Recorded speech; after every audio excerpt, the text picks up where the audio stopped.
Support comes from New York State United Teachers, a union of professionals standing with more than 600,000 workers in education, human services, and healthcare with the Our Voice, Our Values, Our Union campaign. And United University Professions, representing 37,000 academic and professional employees at SUNY campuses and teaching hospitals across New York State. Frederick E. Cole, President. uupinfo.org.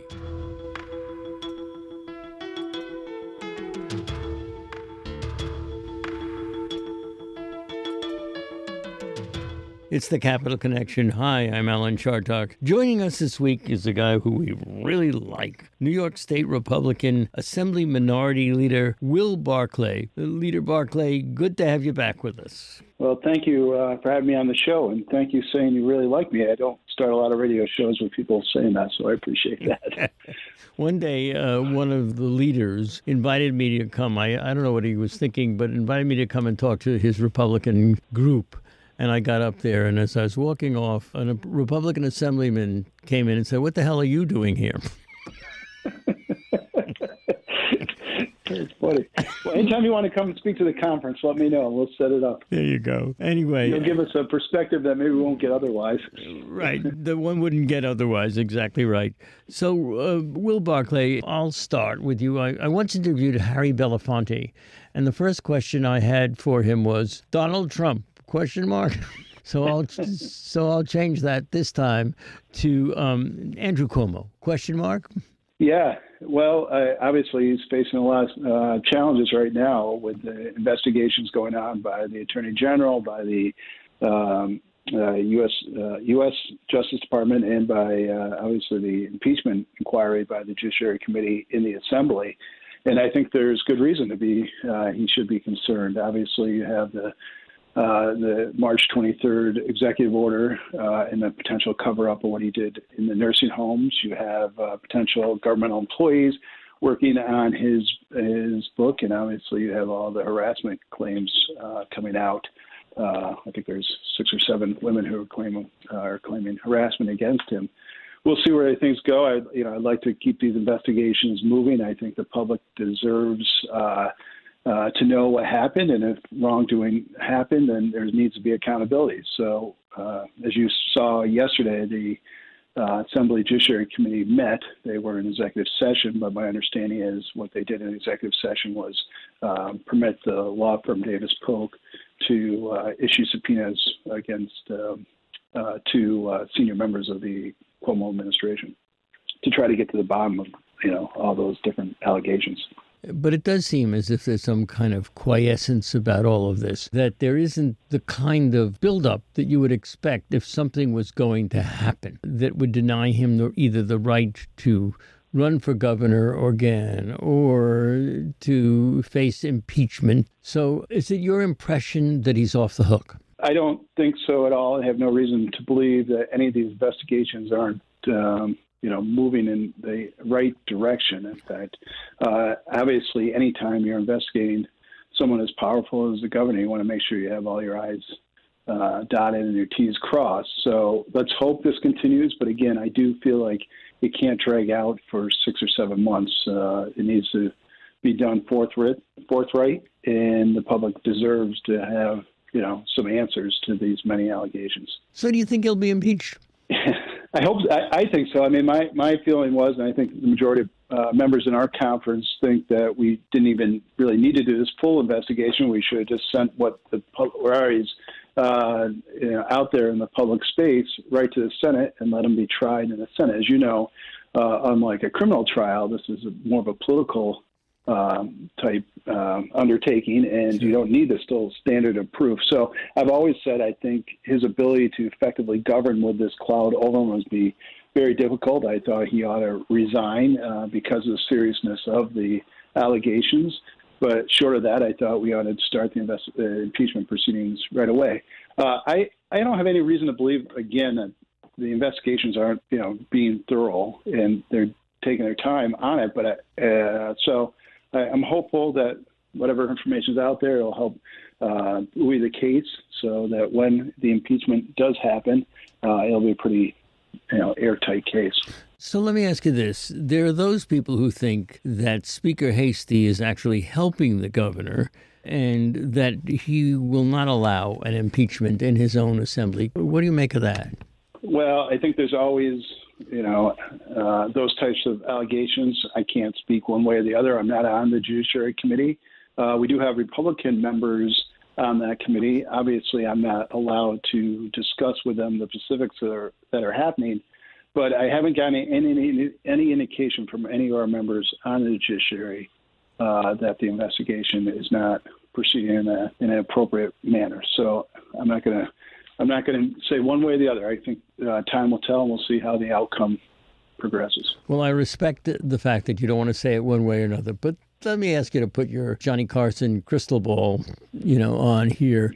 Do you think that Andrew Cuomo is going to be the Democratic candidate for governor? In which case, do you think that there's anybody on either side who can beat him? I think he would like to be.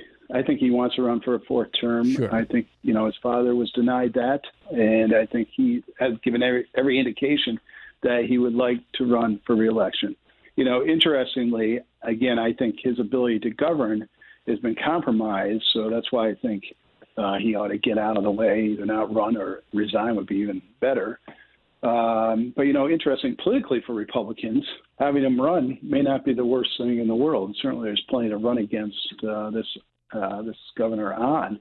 And so I'm torn, but I think the right thing is to pursue this impeachment, get him out of office, and then see where things go from a political nature forward. I think it's just better for the state, frankly. So, Leader Will Barclay, let me ask you this. Do you see anybody, and by the way, this is an honesty question, and honesty questions are defined by, if you don't tell the absolute truth, lightning will come out of the sky. Okay. So I'm looking up at the clouds right now, but go ahead. The two guys... The two guys you have, up there now who have announced their interest in running as Republicans for governor, I don't think have a chicken's chance. One is Giuliani, obviously, the son of a guy who is just about to be disbarred or hovering around there. And the other, of course, is the same old guy from, Long Island, who doesn't have much of a chance because he's a Trumper in blue state New York. So can't you find somebody better? Well, I do think the fact that you have interest from three candidates is a good sign. I mean, you have Giuliani, of course, but you have Astorino, and then you have Lee Zeldin. And Lee Zeldin, who probably could have won re-election to Congress, has a good war chest.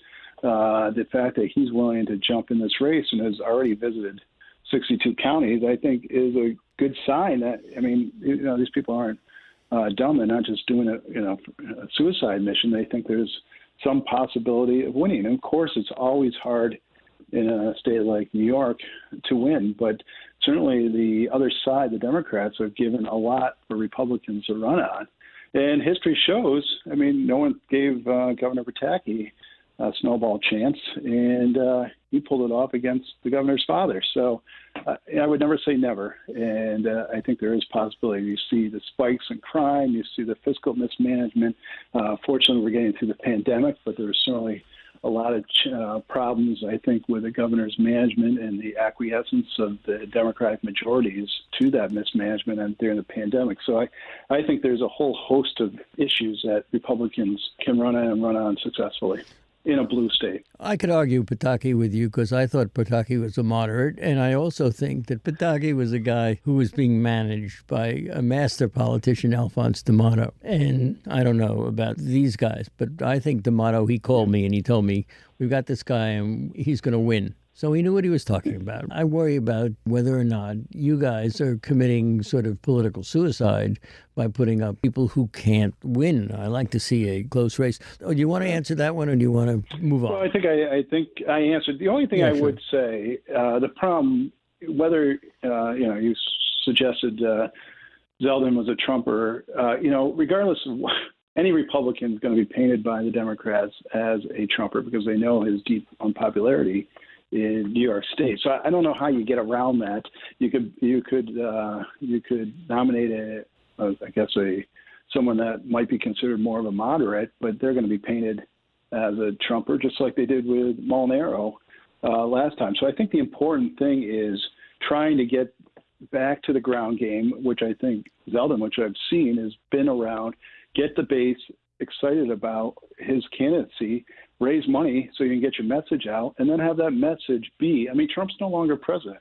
Have that message be on the issues where the Democratic Party has been failing New Yorkers. And there's a lot out there. I mean, how about losing 1 million people in population over the last decade? We can't continue on this trajectory in New York State. It's a defeating trajectory we're on. We need change, and just doing things more the same isn't going to make that change happen in New York. So, Leader Will Barclay, do you have a candidate, I mean, a secret candidate in the back of your mind, you know, either Zeldin or Astorino? It sounds to me like Astorino may be your candidate, your secret candidate. Am I wrong about that? I don't have any candidate right now, and I think purposely, for that matter, I think as leader of the conference in the Assembly, it doesn't serve our conference well for me to get out there in front on this. Although I have told our conference to feel free for anybody who wants to endorse, if they are inclined to, go ahead and do that. I know a lot of our members have endorsed Zeldin, which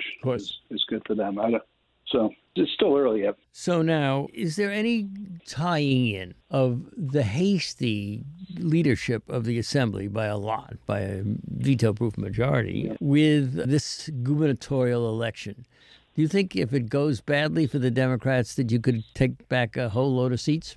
Yeah, we're very optimistic on that. I mean, the one fly in the ointment with all that is redistricting. So we just don't know where the district lines are. But I would say we've been out there very aggressively recruiting candidates.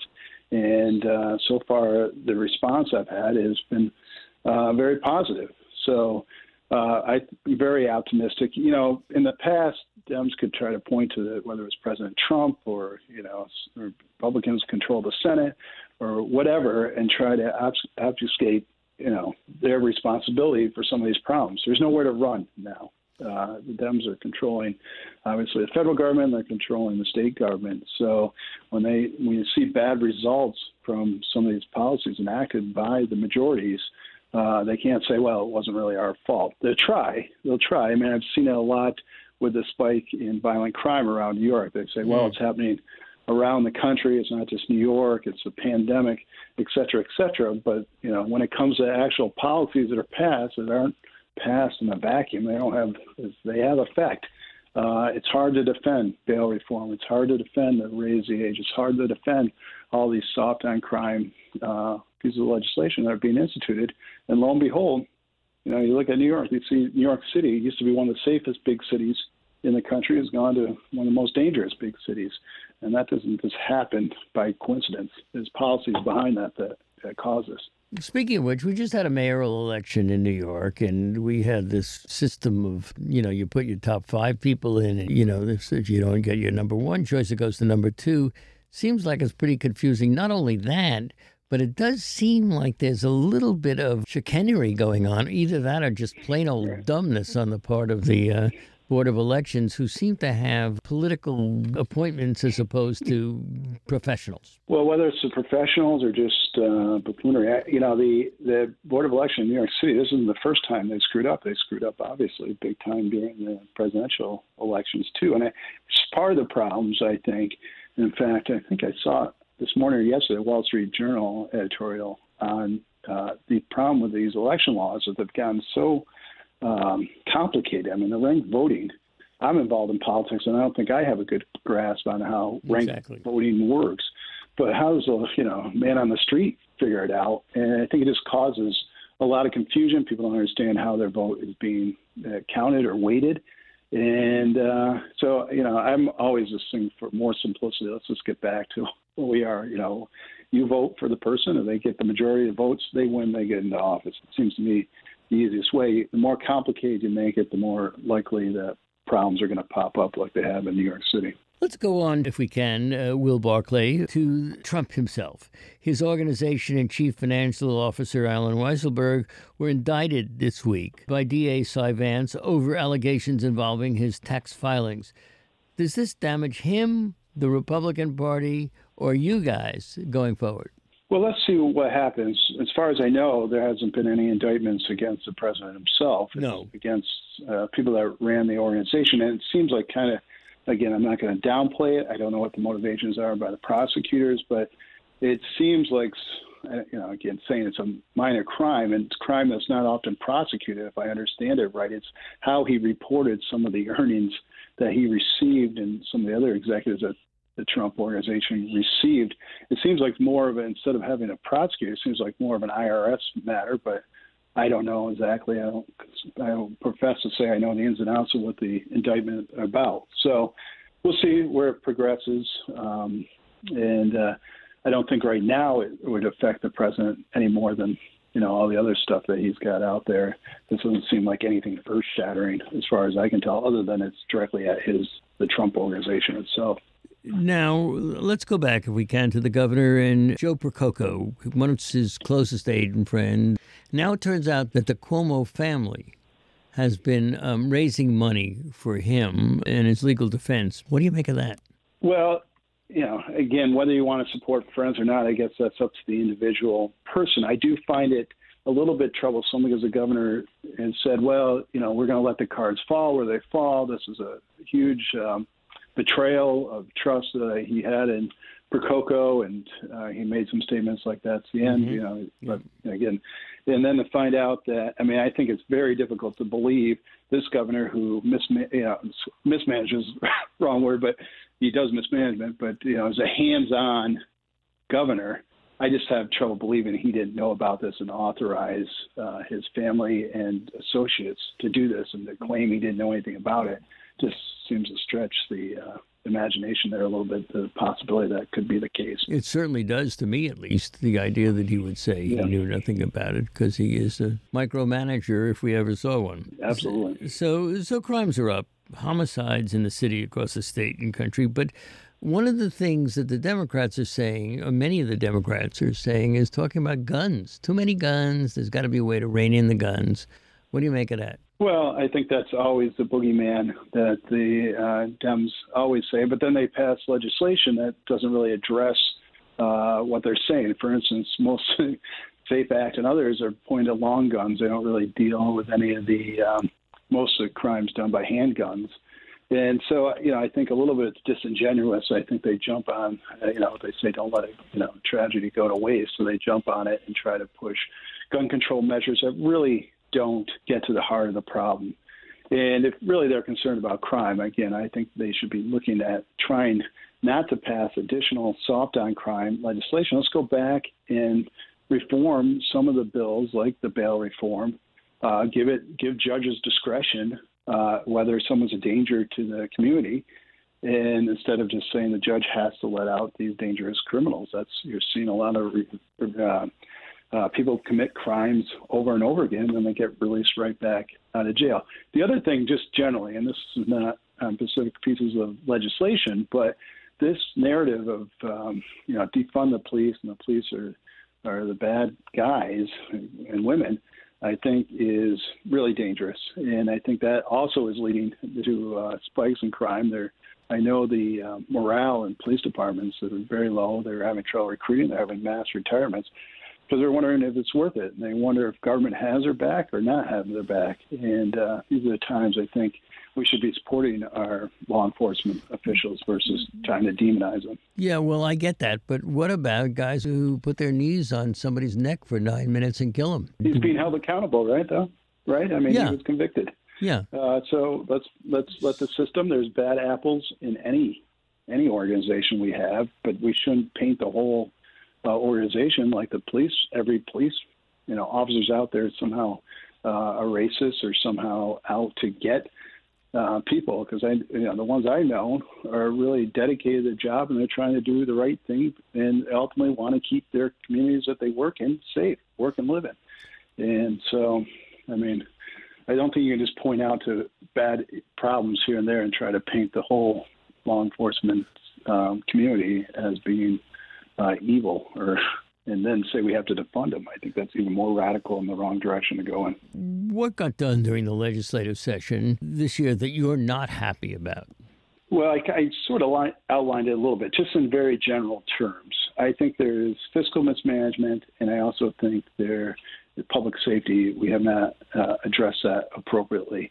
So this session, other than the budget, which was a $212 billion behemoth, and raising taxes, they raised taxes on the millionaires of something like $4.5 billion and raised taxes on corporations by over $1 billion. So we're raising taxes by $5.5 billion. And ultimately, New York's already the highest tax or second highest tax state in the nation. We just cannot continue on the same trajectory we're on. It doesn't work.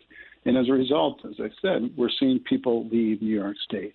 So we have to change. We have to change what we're doing fiscally in New York State. We have to be more conservative in our spending. We just can't keep doing it. I remember at the beginning of last year, we said, we're going to have huge budgetary fiscal constraints. It's going to be very tough with spending. And then the federal government came in, bailed us out, and we just spend all that money.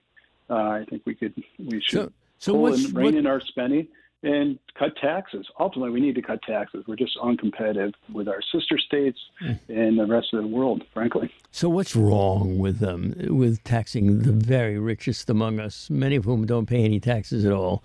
What's wrong with taxing them more?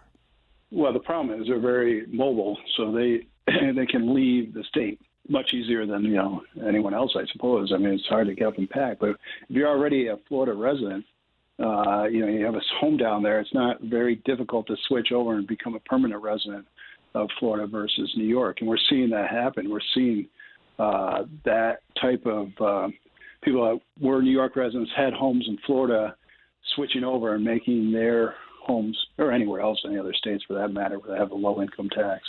So the problem is ultimately they'll just leave the state. And we lose that. And New York State is particularly acute problem in New York because we're already a very progressive tax and system. And the more wealthy, we don't need to lose, 90% of our wealthy. If we lose 10% of our wealthy people, it's going to cause real fiscal problems because they already pay the majority of our state income taxes. And this New York City particularly, it's even more in New York City because they have an income tax in New York City. So that's the problem with this. You just can't go. I mean, my belief, you just can't go on and tax people forever without thinking there's going to be some consequence. They look around and say, what are we doing this for? I can go here and save, whatever, a substantial amount of money. No matter how much they love New York, it's hard when you look at the hard numbers to say, why am I staying in New York? What am I getting for being here other than trying to be a loyal citizen, I suppose. Let me ask you a question. Do you think we've opened up too quickly with the COVID variants that we know are out there? No, I feel just the opposite. I think we waited too long with it, although I am happy that it seems like we're coming out or maybe out of the pandemic. And there's always risk. I know there may be other variants out there, but, we'll have to deal with that and see how they come. But we cannot live our lives, constantly in shutdown. It doesn't work, I think, for anyone's mental wellness, but it certainly doesn't work for the economic wellness of the state. So I'm glad we finally are opened back up. I think we could have even done it earlier. I think there's been this whole mess of arbitrary and contradictory type policies during this pandemic that I think were unfortunate. Whether the mask mandates, whether it's masks in schools, whether it's, a curfew to go to bars, whether it was the restriction on indoor dining, restrictions on religious services, all these directives that came down from above, turns out I'm not sure they were based on any good public health policy or health, any trying to keep the public safe. Turns out they didn't have any bearing on that at all. So I feel very strongly that we should have opened up earlier, and I'm glad that we are finally opening up now. We're speaking to Assembly Republican leader Will Barclay. It's interesting, and I'm glad you're here giving your side of this, but let's talk a little bit about redistricting, Will. New York is losing a congressional seat because of 89 people who didn't answer their doorbells. What do you make of what's going to happen now? The Democrats have enough votes, to put it mildly, screw the Republicans very badly. And I'm assuming that that's what's going to happen. How do you counter that? Well, it's very tough. The only difference that we have now that we didn't have in the past is we have the Independent Redistricting Commission, albeit it's not as strong as I would like or not as independent as I would like, but at least it's a step in the right direction. My only worry is, as you may be aware, the majority's pushed through a constitutional amendment that will further weaken the minority's voice on that so-called Independent Redistricting Commission. So while I have a little bit of the airways, I would urge all your listeners to please vote against that constitutional amendment that's coming up in November. But nevertheless, that is a little bit on the good news, is at least there is a third party looking at these lines. The problem is, of course, if the legislature doesn't like those lines, they can ultimately just end up drawing their own, and those would go into effect. So we may end up being right back to where we've been in all these other past, redistricting decades, and just have, particularly in the Assembly, which we're a victim of, we tend to gain seats and then get up to redistricting, and then we get redistricted out of a number of seats and we lose them. We have to start building up again. So it's a problem. I would like to see a stronger independent redistricting commission than we currently have, but at least that was a step in the right direction. We shouldn't move back by passing a constitutional amendment that's going to further weaken the minority's voice on that independent redistricting commission. We've been speaking to our friend Will Barclay, who is the Assembly Minority Leader. Will, it's always a pleasure to talk to you on the Capital Connection, and we hope you'll keep coming back and giving us your view about the way that things work in New York State. So again, thank you for being with us. I definitely will, Alan. Thank you very much, as always, for having me on.